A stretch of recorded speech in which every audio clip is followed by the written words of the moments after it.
देवी और सज्जनों, मैंने भारत की संसद की लगभग 40 साल तक सेवा की है और मेरा ऐसा मानना है कि भारत की संसद से एक भूल चूक हो गई है। मैं उस भूल चूक के बारे में आपसे आज बात करना चाहता हूँ। ये 1991-92 की बात है, जब देश में बीपी सिंह और चंद्रशेखर साहब की सरकार थी। तो संसद में एक 69वां संविधान संशोधन विधेयक लाया गया, जिसमें प्रावधान था कि जो संविधान का अनुच्छेद है 239, उसे अमेंड करके दिल्ली में 3 संस्थाएं बनाई जाए, एक सरकार, एक मंत्रिमंडल और एक विधानसभा। तो वो संविधान संशोधन बिल पारित हो गया और ये 3 संस्थाएं बन गई। मेरा ऐसा मानना है कि संसद को ये उस समय मालूम नहीं था कि इस बारे में पहले से ही भारत का शीर्ष नेतृत्व और भारत की संविधान सभा निर्णय ले चुकी है कि दिल्ली की शासन व्यवस्था डायरेक्ट भारत के राष्ट्रपति चलाएंगे उपराज्यपाल के माध्यम से। इसलिए वो संविधान संशोधन विधेयक इनवैलिड है, वाइड एब इनिशियो है, अनकॉन्स्टिट्यूशनल है। क्यों है वाइड, मैं बताता हूं। उस समय संसद को नहीं मालूम था, शायद आज भी नहीं मालूम, कि संविधान सभा और भारत के 3 बड़े शीर्ष नेता अंबेडकर, नेहरू और पटेल, उन्होंने एक मीटिंग करके ये निर्णय लिया था कि दिल्ली का शासन डायरेक्ट चलेगा।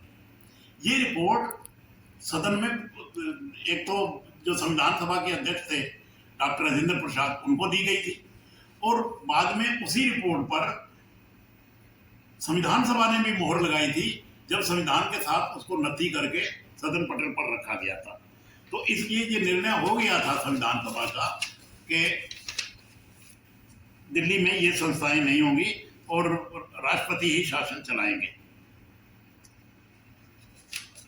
ये निर्णय लागू नहीं हुआ क्योंकि ये निर्णय लोगों को पता ही नहीं लगा। इस पूरे मामले को समझने के लिए मैं आपको 2 तारीखों की तरफ ले जाना चाहता हूं, जिससे मामला समझ में आए, क्योंकि मामला बड़ा टेक्निकल है, मामला संवैधानिक है। 24 जुलाई 1949 दिन संडे, रविवार, डॉक्टर राजेंद्र प्रसाद जी ने अंबेडकर साहब को अपने घर बुलाया चाय नाश्ते पे और उनसे कहा कि बाबा साहब, अब आपने संविधान पेश करना है और मैं चाहता हूं ये संविधान सर्वसम्मति से पारित हो, लेकिन 4-5 लोग ऐसे हैं जो गड़बड़ कर सकते हैं। वो संविधान में डिवीजन की मांग कर सकते हैं, मत विभाजन की मांग कर सकते हैं, वो कुछ हल्ला गुल्ला भी कर सकते हैं, वो दिल्ली में अलग सरकार का प्रावधान हो ऐसी मांग भी कर सकते हैं और वो वॉकआउट भी कर सकते हैं। मैं चाहता हूं कि ये 100% सर्वसम्मति से संविधान पारित हो। इस मामले को अगर संविधान सभा में डिस्कस किया जाएगा तो संविधान सभा पट जाएगी, वो ठीक नहीं होगा। मैं राजेंद्र प्रसाद जी ने कहा, मैं 2 वर्षों तक ट्राई करता रहा हूं, कोई हल निकल आए, लेकिन वो 5-7 लोग तुले हुए हैं, वो मानने को तैयार नहीं है। तो कोई हल निकालो संविधान सभा के बाहर, संविधान सभा बीच में इन्वॉल्व ना हो। और ये जो लोग हैं, ये अगर किसी की बात मान सकते हैं तो या तो नेहरू जी की बात मान सकते हैं या पटेल साहब की मान सकते हैं, क्योंकि उन्हीं के दलों के लोग हैं। तो बाबा साहब ने कहा कि सर, समस्या का हल निकल गया, कल आपको समस्या का हल निकल जाएगा। बाबा साहब वहां से तुरंत घर गए। घर जाते ही उन्होंने अपने सचिव को बुलाया, जिसका नाम था एस.एन. मुखर्जी। वो बाबा साहब की ड्राफ्टिंग कमेटी का सारा कार्यभार देखते थे, संविधान सभा के संयुक्त सचिव भी थे, और जब भारत का संविधान लागू हो गया तो राज्यसभा के महासचिव भी बनाए गए थे। उन एस.एन. मुखर्जी को बाबा साहब ने बुलाया अपने यहाँ और उनको कहा कि आज है संडे, अभी आप दफ्तर जाएंगे 9-10 बजते ही और दफ्तर खोलेंगे, आप काम करेंगे। काम क्या करना है, उनको 5-6 हिदायतें दे दी। नंबर 1, आज दफ्तर खोलो। नंबर 2, मंडे को, मतलब कल मीटिंग होगी, उसका सारा एजेंडा और पेपर तैयार करो। नंबर 3, ये मीटिंग संसद भवन में नहीं होगी, पार्लियामेंट हाउस में नहीं होगी, ये मीटिंग होगी सरदार पटेल के घर, 1 औरंगजेब रोड पर। नंबर 4, ये मीटिंग 11 बजे नहीं होगी, जो समय है फिक्स, ये मीटिंग होगी 3 बजे दोपहर को। और अगली बात उन्होंने ये कही कि फौरन आज ही इनविटेशन भिजवाओ, विधिवत निमंत्रण भिजवाओ जवाहरलाल नेहरू और सरदार पटेल को, उनको विशेष आमंत्रित सदस्य के रूप में बुलाओ इस मीटिंग में, ताकि वो एक सदस्य के रूप में अपने पूरे काम अंजाम दे सके। पांचवी बात उन्होंने की कि एजेंडा में दिल्ली शब्द नहीं आना चाहिए, क्योंकि दिल्ली के ऊपर प्रॉब्लम हो रही है। एजेंडा में ये लिखा जाना चाहिए कि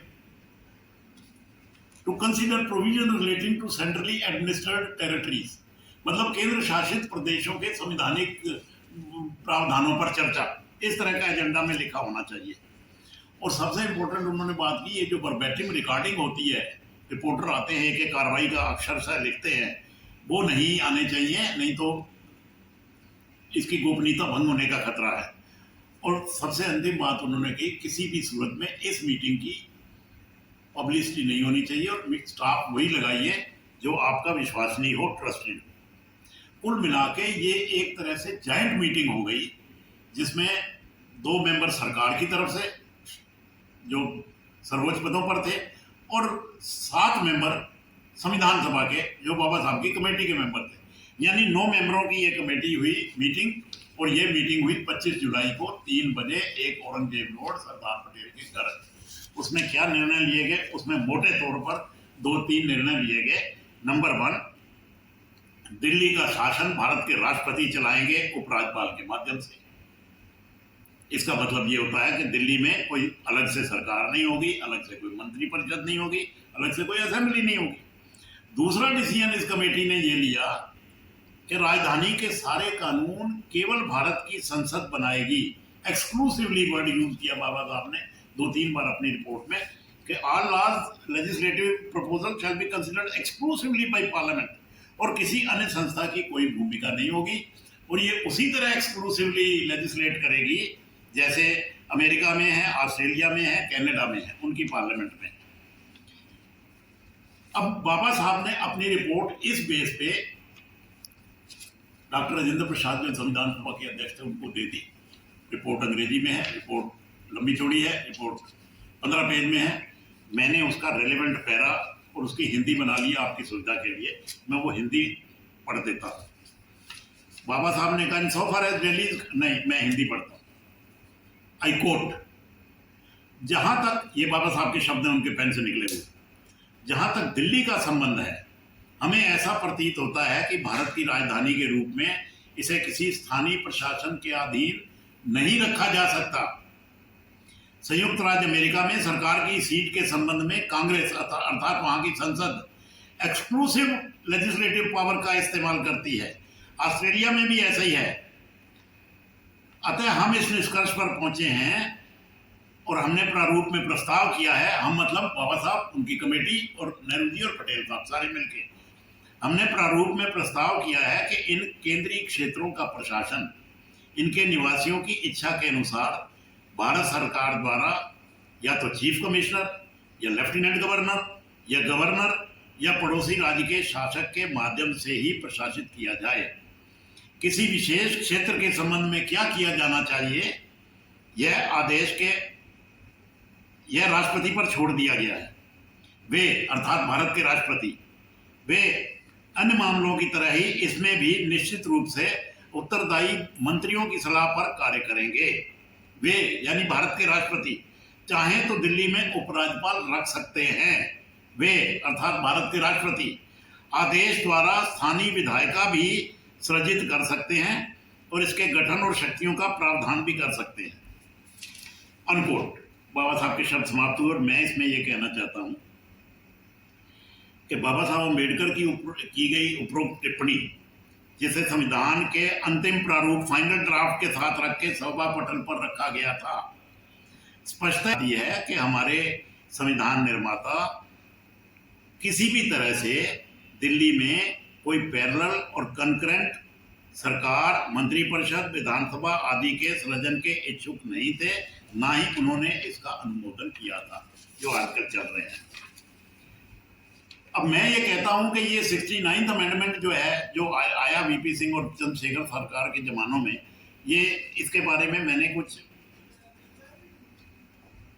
ये वाइड एब इनिशियो है, ये तो मैं कह ही रहा हूं, इसमें मैंने कुछ प्रश्न खुद से किए हैं और उनका उत्तर देने का प्रयास किया है, आपके लिए भी कर रहा हूं, आप सोचिए जरा। पहला प्रश्न, क्या संसद भारत के संविधान में संशोधन कर सकती है? ये है भारत का संविधान। क्या संसद इसमें संशोधन कर सकती है? तो आप कहेंगे बिल्कुल कर सकती है, मैं भी कहूँगा कर सकती है। संसद ने 100 बार ज़्यादा बार किया भी है, और इसके अनुच्छेद 368 में स्पष्ट लिखा है संसद इसमें, इस पुस्तक में कोई भी संशोधन कर सकती है। ठीक है, कोई झगड़ा नहीं। दूसरा सवाल जो पैदा हुआ, क्या संसद संविधान सभा यानी संविधान निर्माताओं उनका निर्णय पलट सकती है? संविधान निर्माता मतलब संसद के पुरखे, सदस्यों के पुरखे, क्या उनका निर्णय पलट सकती है? तो मैं कहूंगा नो। जो संसद को पावर मिली है वो इस पुस्तक में संशोधन की पावर मिली है, वो अपने constituent father figures, framers of the constitution का निर्णय नहीं पलट सकती। तो मेरा उत्तर होगा नहीं सर, ये सब काम तो संसद नहीं कर सकती। और निर्णय भी कैसे पलट रही है, इसकी आड़ लेके कि हम संशोधन कर रहे हैं। आप संशोधन कर रहे हैं, आप तो संविधान सभा के सदस्यों का निर्णय पलट कर रहे हैं। तीसरा सवाल, क्या संसद, भारत की संसद, सरकार और संविधान सभा द्वारा संयुक्त रूप से लिया गया निर्णय जो लिया गया था, मतलब सरकार की तरफ से नेहरू जी और पटेल और संविधान सभा की तरफ से अम्बेडकर साहब और उनके बाकी मेंबर, क्या उन्होंने जो जॉइंट डिसीजन लिया, क्या इसकी आड़ लेकर उसको पलटा जा सकता है? तो मेरा उत्तर है नहीं, आप ये काम नहीं कर सकते। इस संविधान के किसी आर्टिकल में आपको ये अथॉरिटी नहीं है। चौथा सवाल, क्या संसद कोई ऐसा निर्णय पलट सकती है जो संविधान सभा हॉल यानी संसद भवन के बाहर लिया गया हो? तो मेरा उत्तर है नहीं। ये डिसीजन कि संसद डायरेक्ट चलेगी, दिल्ली का प्रशासन डायरेक्ट चलेगा, ये डिसीजन तो सरदार पटेल के घर में लिया गया प्राइवेट बंगले में, तो संसद उसको नहीं पलट सकती है। वो संविधान सभा से बाहर लिया गया निर्णय, संविधान हॉल से। और क्या संसद देश के शीर्ष नेताओं का संयुक्त रूप से लिया गया निर्णय, देश हित में लिया गया निर्णय, सर्वसम्मति से लिया गया निर्णय, संविधान के हित में लिया गया निर्णय, उस निर्णय को पलट सकती है? तो मेरा उत्तर है नो।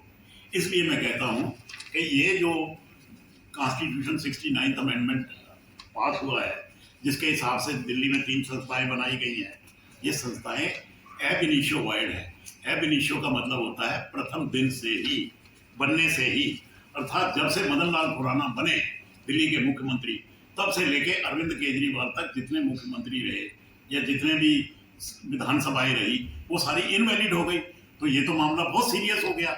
इसलिए इसकी गंभीरता को देखते हुए मुझे लगा ये तो एक अनथिंकेबल क्राइसिस है जिसकी कल्पना भी नहीं की जा सकती। इसलिए मैंने क्या किया, मैंने 2 पत्र लिखे। एक पत्र मैंने प्रधानमंत्री जी को लिखा है जिसमें मैंने उनको सारी बात समझाई है कानूनी तरीके से। वो पत्र थोड़ा लंबा है और मैंने उनसे कहा है कि आप एक काम करिए, भारत के संविधान के आर्टिकल 143 में ये प्रावधान है कि आप सुप्रीम कोर्ट की राय मांग सकते हैं किसी भी विषय पर, किसी भी संवैधानिक मामले पर। तो आप प्रेसिडेंशियल रेफरेंस करके इस विषय पर संसद की सुप्रीम कोर्ट की राय मांग लीजिए कि ऐसी स्थिति में हमें क्या करना चाहिए। दूसरा पत्र मैंने सुप्रीम कोर्ट को लिखा है, उनको मैंने कहा है कि आप मेरे पत्र को याचिका मान लें और इस पर कार्रवाई करें जनहित में कि ये क्या संसद से गलती हो गई है, और यदि हो गई है तो उसको कैसे सुधारा जा सकता है। ये तो मैंने प्रार्थनाएं की हैं प्रधानमंत्री जी से और संसद की सुप्रीम कोर्ट, अपना भारत की सुप्रीम कोर्ट से, क्योंकि मेरा ये मानना है कि सरकारें और संस्थाएं संविधान के अनुसार ही चलनी चाहिए। अगर आपको वीडियो अच्छा लगा हो तो कृपया इस वीडियो को जन जन तक पहुंचाएं। Thank you very much.